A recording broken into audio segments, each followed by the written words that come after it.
Assalamualaikum warahmatullahi wabarakatuh. Perkenalkan, saya Asmelia Zafitri dengan NIM 4202421009 dari kelas PSPFC 2020. Di sini saya akan menjelaskan mengenai implementasi nilai-nilai Pancasila di era pandemi COVID-19 dalam hal perspektif pendidikan Pancasila. Nah, yang pertama ada masalah-masalah di era COVID-19. Yang pertama ada gangguan pertumbuhan ekonomi dalam hal hambatan dalam bekerja, mencari nafkah, transportasi, komunikasi, dan lain sebagainya. Yang kedua ada hambatan dalam penyelenggaraan pendidikan, teknologi yang masih rendah, keterbatasan sarana dan prasarana, jaringan internet, serta biaya penunjang teknologi. Nah, yang ketiga ada kurang kondusif untuk pendidikan atau proses internalisasi dan pembudayaan nilai. Yang keempat ada koordinasi yang kurang sinergis antara pemerintah pusat dengan pemerintah daerah atau ketimpangan informasi, perbedaan persepsi dalam penanganan COVID-19. Yang kelima ada memasuki hidup kenormalan baru karena harus mengikuti protokol kesehatan di era pandemi COVID-19. Yang selanjutnya era pandemi COVID-19. Oke, kita bahas lebih lanjut. Yang pertama, protokol kesehatan di era pandemi COVID-19 yang akan membentuk perilaku masyarakat. Yang pertama ada pembatasan dan pemisahan fisik. Yang kedua ada penggunaan masker. Yang ketiga ada penggunaan hand sanitizer. Dan yang terakhir mencuci tangan pakai sabun dan pola hidup sehat seperti yang sudah kita lakukan beberapa tahun belakangan ini. Nah, era pandemi COVID-19 ini juga akan mengakibatkan yang pertama, Kepala Penelitian dan Pengembangan Litbang Irwansyah mengatakan 4 perubahan perilaku masyarakat sebagai dampak COVID-19. Yang pertama ada stay at home lifestyle. Tinggal di rumah adalah pilihan terbaik untuk memutus rantai penularan COVID-19.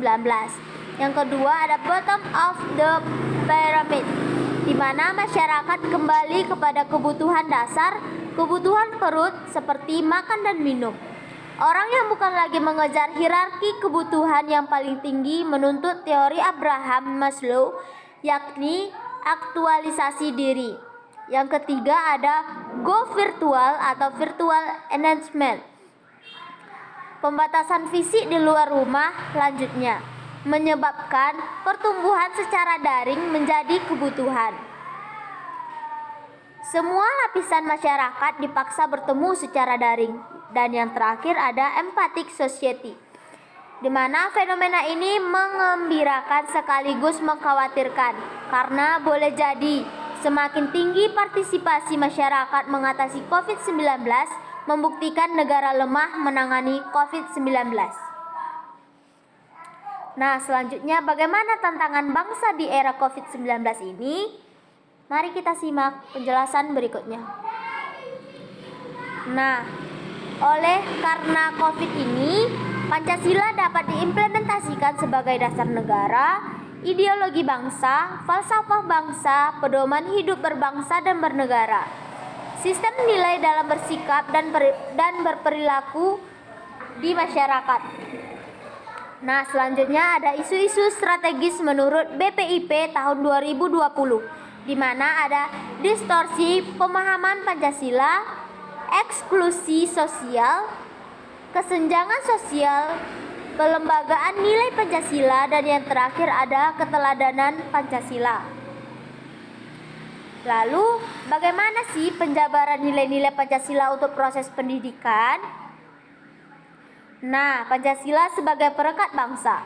Bangsa yang pertama berketuhanan yang Maha Esa, yang kedua berkemanusiaan yang adil dan beradab, yang ketiga ada berpersatuan Indonesia, yang keempat ada berkerakyatan yang dipimpin oleh hikmat kebijaksanaan dalam permusyawaratan perwakilan, dan yang terakhir ada berkeadilan sosial bagi seluruh rakyat Indonesia.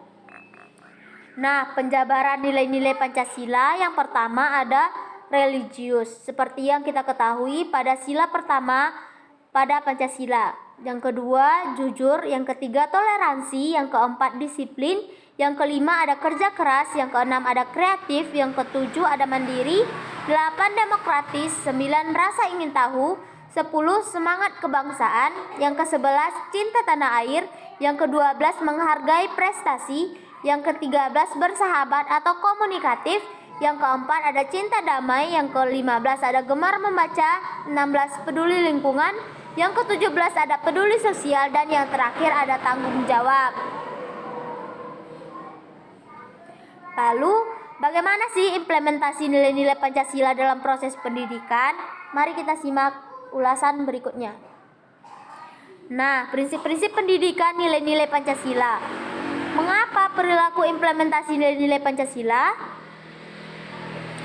Menurut Alexis de Tocqueville, seperti dalam hal berikut, dari perspektif antropologi, pembudayaan Pancasila diperlukan mengingat di dalam kebudayaan Indonesia ada ratusan bahkan ribuan nilai budaya lokal yang tersebar pada suku-suku di seluruh tanah air menurut Sumarjan tahun 1990. Nah, menurut Ki Hajar Dewantara, ing ngarso sung tulada, ing madyo mangun karso, Tut Wuri Handayani, seperti yang telah kita pelajari di SMP ataupun SD sebelumnya.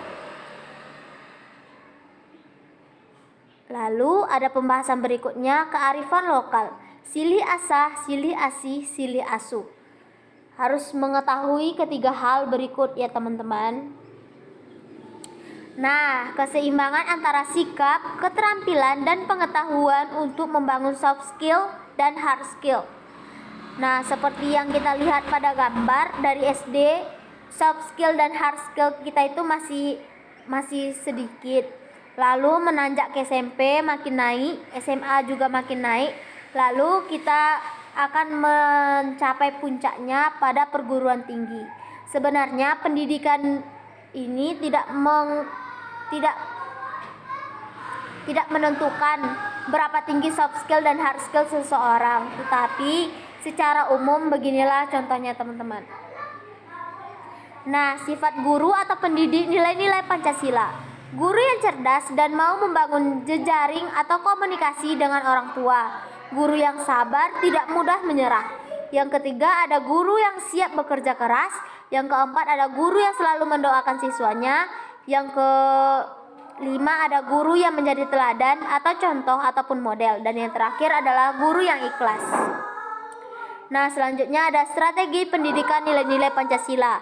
Yang pertama ada keluarga, yang kedua ada satuan pendidikan, yang ketiga ada masyarakat, yang keempat ada dunia usaha, yang kelima ada dunia partai politik, yang keenam ada media massa, dan yang terakhir ada lembaga negara dan pemerintahan. Nah, dalam hal ini semua komponen ini harus bekerja sama agar membentuk siswa dalam nilai-nilai Pancasila yang baik. Wujud strateginya yaitu yang pertama pemodelan dan keteladanan, yang kedua ada penghargaan, yang ketiga ada pengidolaan, yang keempat ada fasilitasi, yang kelima ada hadiah, yang keenam ada hukuman, dan yang terakhir ada berkelanjutan. Sekian yang dapat saya sampaikan. Semoga info yang saya sampaikan dapat bermanfaat bagi teman-teman semua. Sekian, wassalamualaikum warahmatullahi wabarakatuh.